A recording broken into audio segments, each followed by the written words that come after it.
Now, come on, guys. You knew the minute you clicked on this video today, you absolutely knew. The first thing I was going to talk about was soccer. Oh, yes, I'm heartbroken that the U.S. got knocked out yesterday of the World Cup. I mean, I'm also proud to say that I didn't watch one single minute of any of the World Cup action. And this is a guy who was a reporter, covered every single sport. Hell, I covered the America's Cup years ago, and I loved it. Never been on a sailboat in my life. Don't even understand anything about it. Soccer, I'm sorry.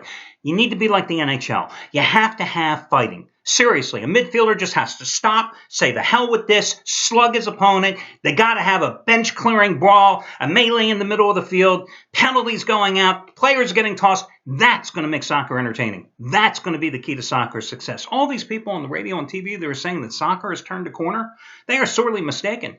Major League Soccer? Yes, there is a Major League Soccer, in case you weren't aware. Their attendance gains are going to be negligible, if not non-existent. It's just not going to happen. The next time after the World Cup is over, a month and a half from now, that one of the TV networks shows a soccer game, their ratings are still going to be minuscule at best. Because, listen, people were enthralled with the soccer here in the World Cup because of patriotism. I mean, my God, for Christ's sake. They'll watch curling in the Olympics if the USA is up for a gold medal. It's curling, for Christ's sake. So they'll watch soccer. Plus, it gives people an excuse to go to their bar, their tavern, their club, and to put war paint on their face and wave their little flags and shoot off their streamers and drink. Let's not forget drink, because the USA is playing, and it also gives you an excuse to get out of work probably yesterday as well. And then, of course, the other thing, listen, soccer, the World Cup, it's like the Super Bowl. I've said this before. Think of all the people that watch the Super Bowl, that have parties, that watch Super Bowl, even if they have no interest in football, because it's a spectacle, it's an event. I mean, there's a reason it's the most watched sporting event, period. I mean, it's a Super Bowl, kind of like soccer on a much smaller scale. Listening to guys on the radio and TV dissect the USA's losses, is there anything more boring than talking about soccer on the radio? I mean, and that little four-letter network, they're heavily invested in soccer. I wonder if there's like an edict that comes down from the powers that be in Hartford, Connecticut, and says, guys, you got to talk soccer today.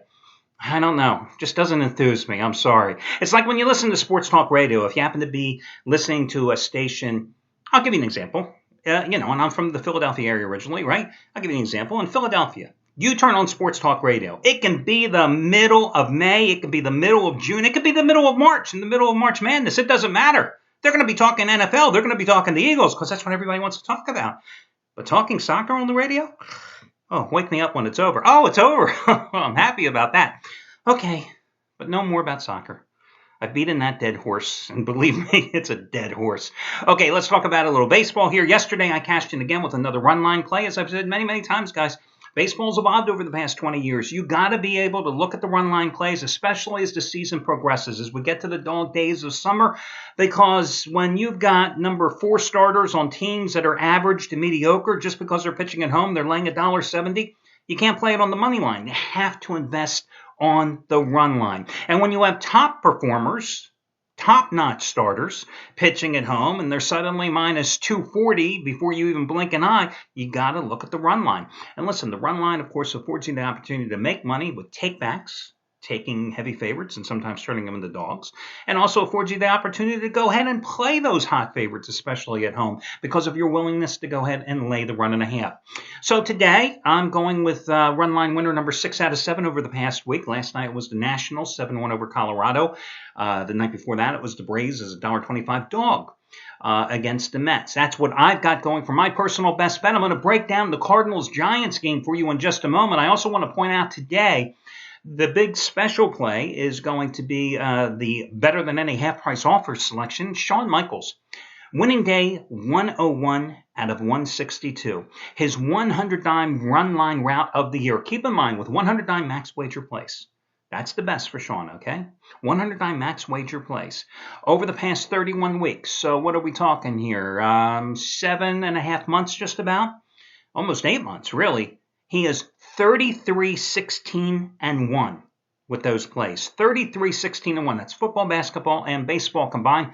Hell, with all his plays, going back to last July, 100 wins, 63 losses, 2 pushes, and a $10 bettor has made $24,740. And today, You save $65 off the purchase price by using coupon code Sean65. Sean65. You can also save $30 today, the single biggest one-day savings coupon that I've offered. It matches it today. Again, SAVE30 is that coupon code, SAVE30, and that'll save you $30 off a single purchase. And the $5 play of the day, Brad Wilson, 40-dime winner number 3 in a row. And it's his NL total of the month. Colorado, is it Colorado, Washington? Yeah, Colorado, Washington, over under. That's a game that starts at 6:05 Eastern time, by the way.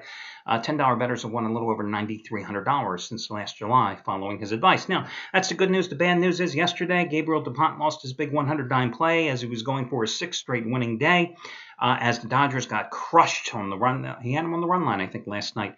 Against, nope, he had him straight up, minus $1.45 against the Cleveland Indians. And, of course, Jeff Benton, who was also going for a 6th straight winning day and a 4th consecutive 75-dime play. He lost yesterday as well as underdog game of the year with Philadelphia losing in extra innings at Miami. Must be something about guys going for 6 straight winning days. It must have been like a jinx yesterday.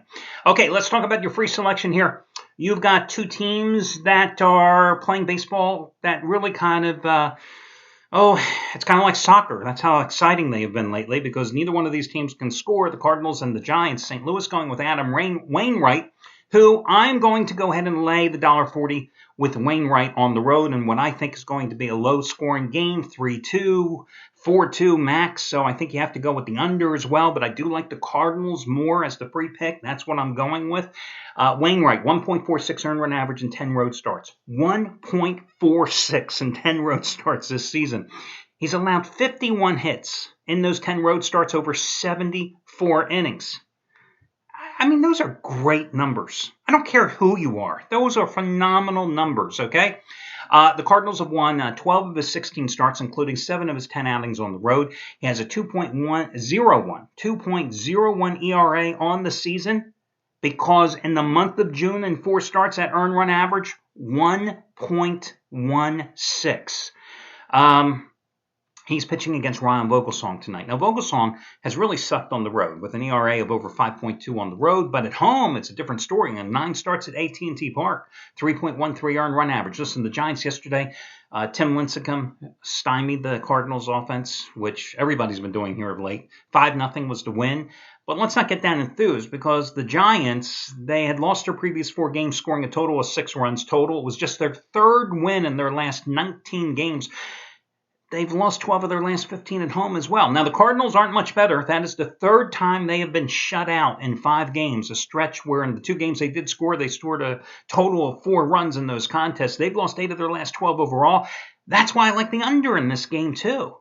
So, once again, the Cardinals, I'm willing to go ahead. I have faith in Wainwright, and you should know this. You should know I take Adam Wainwright almost every single time.